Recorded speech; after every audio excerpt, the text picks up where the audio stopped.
Asa ba di mo gipalupad? Asa ba? Nas babaw? Di ko kaabot ana. Sorry. Sa ibabaw. Ayun, di. Basta ka. Tawa ko sa ato si Yoyo. Tara. Sige na.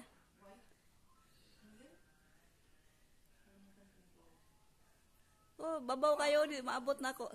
Tawagan sa ato si Yoyo. Balon Yoyo!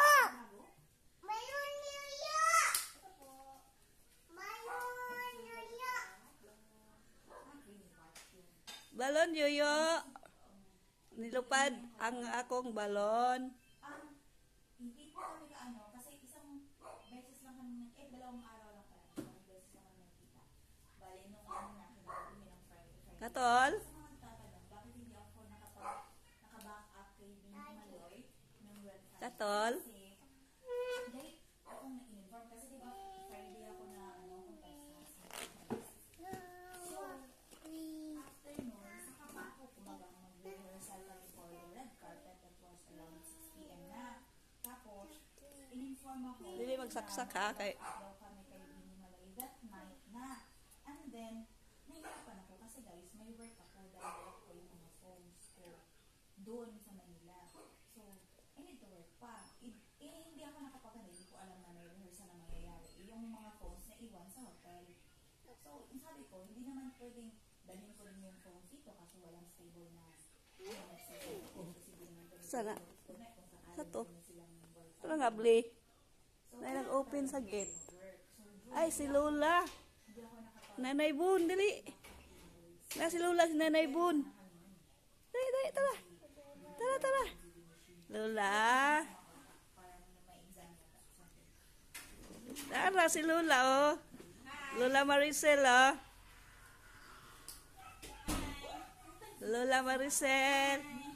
Hawa si Nanay Bon. Nanay Bon.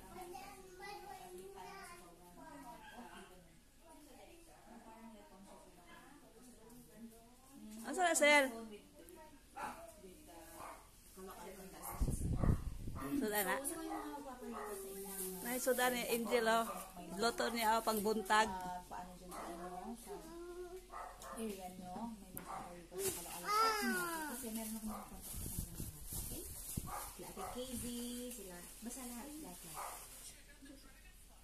Buwa na po hindi ko lang dito sa phone. Hindi ko lang kasi show live kaya po bias sila. Thank you, Patience. Ito naman. Na-appreciate ko yun, guys. I mean, Nilupad. anything na comments na hindi naman kailangan sabihin talaga na sa mukha ko siya. Tanggap ko naman ko na hindi na agree, no? Ganyan. Hindi ko naman but please lang. But yung Sa ibabaw kaayo. Kuha ang Lola, ha? Kuha ni Lola. Wait lang.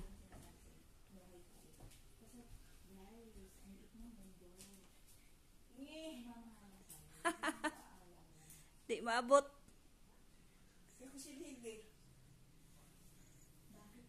Silig daw. Nada kami nard. siguro sa camera or ano. Ang maputi ko sa talaga si Bini Maloy.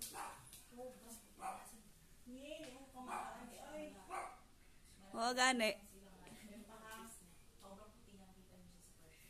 Mao gani. Di ka abot dong. Lola. Tigulang.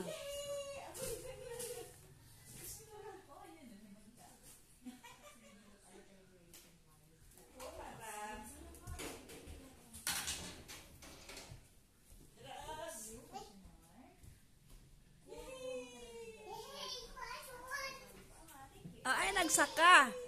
Ay, nagsaka ba? Na si nanay ni abot. Si nanay ni abot.